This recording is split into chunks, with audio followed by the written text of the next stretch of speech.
सच्चिदानंद सद्गुरु साईनाथ महाराज की जय. ஓம் சாய்ராம். ஸ்ரீ சாயியின் ஆசீர்வாதத்துடன் ஸ்ரீ கோவிந்த் ரகுநாத் தபோல்கர் என்ற ஹேமத் பந்த் இயற்றிய ஸ்ரீ சாய் சச்சரித்திர கிரந்தத்தின் அடிப்படையில் தொகுத்து மூல மராத்தியிலே விரிவுரையுடன் இயற்றிய தைந்தின் சாயிபோத் பேராசிரியர் டாக்டர் சீதாராம் கணேஷ் தேசாய் அவர்கள். இந்த நூலின் தமிழ் மொழிபெயர்ப்பு ஸ்ரீ சாயியினுடைய தினசரி ஞான போதனை தொகுத்து வழங்குபவர் TR மாதவன் அவர்கள். பிரார்த்தனை. சமர்த்த சாயி, இச்சிறு மந்திரம் புனிதமான ஜெயமரலும் மந்திரம். இது இனிய பக்த பாவ மோக்ஷ சூத்திரம். அவரது புனித வாழ்க்கை வரலாறு மதுரம். சாய்நாதர் கடவுள் பக்தியுள்ளவர், தர்மத்தை பின்பற்றும் பிரபஞ்ச பாலகர். இப்போது இவர் வாழ்க்கை வரலாற்றை பாடுங்கள். மன அமைதியை பேணுங்கள். ஈஸ்வர் அல்லாஹ் ஒருவரை கூறுவார், கடவுளில் வேறுபாடு இல்லை என்பார். சாய்ராம். உங்கள் அன்பான சொற்கள், பக்தியும் மரியாதையும் அருளும் வார்த்தைகள். ஓம் ஸ்ரீ சாய்ராம். ஸ்ரீ சாயினுடைய இன்றைய ஞான போதனை. அத்தியாயம் 7, ஓவி 73. 1910ஆம் ஆண்டு தீபாவளி மற்றும் தந்தேராஸ் வேளையிலே பாபா இயல்பாகவே துணிக்கு அருகிலே விறகுகளை எரித்து கொண்டு அமர்ந்திருந்தார். 1910 தந்திர யோதசியினுடைய கதை. தந்திர யோதசி என்றால் தீபாவளிக்கு முந்தைய நாள். பாபா துணியிலே மரக்கட்டையை போட்டுக்கொண்டு துணிக்கு அருகே அமர்ந்திருந்தார். துணி மிகவும் பிரகாசமாக எரிந்து கொண்டிருந்தது.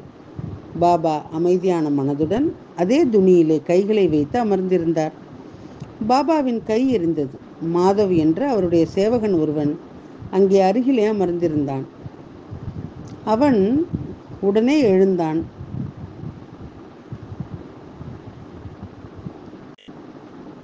அவன் பாபாவின் பின்னால் அமர்ந்து தனது கைகளை இடுப்பிலே இறுக்கி பிடித்து கொண்டு பாபாவை துணியிலிருந்து விலக்கி பாபாவின் கை எரிந்ததைக் கண்டு, கடவுளே, நீங்கள் என்ன செய்தீர்கள்? இப்படி எல்லோரும் கத்த ஆரம்பித்ததும் பாபா சுய உணர்வுக்கு வந்தார். அவர் சொன்னார், ஓ, ஒரு பையன் தனது அக்குளில் இருந்து நழுவி உலைக்குள் விழுந்தான். அந்த பெண்மணி அவளுடைய கணவனுடைய அழைப்பை கேட்டு உலையினுடைய அரிசியை அக்குளிலே வைத்து கொண்டு தனது மகனை அணைத்து கொண்டிருந்தாள். தனக்கு அருகிலே ஒரு குழந்தை இருப்பதை அவள் மறந்துவிட்டாள். குழந்தை உலைக்குள் விழ இருந்தது. நான் அதை அகற்றச் சென்றேன். இதுதான் நடந்தது. ஓ ஷாமா, என்னுடைய கை எரிந்தால் என்னை எரிக்கட்டும். அந்த பையனின் உயிர் காப்பாற்றப்பட்டது. பாபாவின் எரிந்த கையினுடைய சிகிச்சை எவ்வாறு செய்ய வேண்டும்? இதை பற்றி விவாதித்த மாதவராவ் சாந்தோருக்கு கடிதம் அனுப்ப முடிவு செய்தார். அதன்படி பிரபல மருத்துவர் பரமானந்துடன் உடனே வாருங்கள் என்று விரிவான கடிதம் எழுதினார். சாந்தோர்கர் உடனடியாக டாக்டருடன் ஷீரடிக்கு வந்தார். வீக்கத்தை போக்க பல்வேறு மருந்துகளையும் கொண்டு வந்தார். சாயினுடைய பாதங்களிலே வணங்கி எரிந்த கையை காட்டும்படி வேண்டினார். பாகோஜி பாய் ஷிண்டே பாபாவினுடைய கை எரிந்ததிலிருந்து நெய் தடவி வெற்றிலையை கட்டுவார். நானா சாஹேப் கட்டுவதை விட்டுவிட்டு டாக்டர் பரமானந்தாவிடம் பாபாவினுடைய கையை காட்டும்படி கேட்டுக்கொண்டார். ஆனால் பாபா கையை பரிசோதிக்க விடாமல், நாளை பார்க்கலாம், என் மருத்துவர் அல்லாஹ் என்றார்.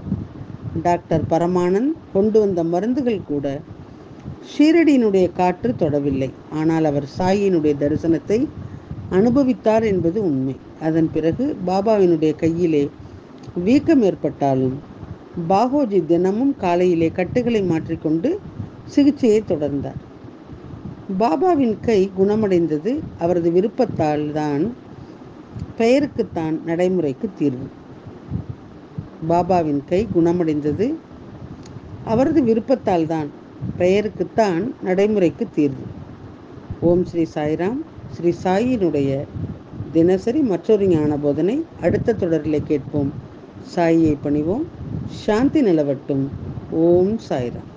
श्री सच्चिदानंद सद्गुरु साईनाथ महाराज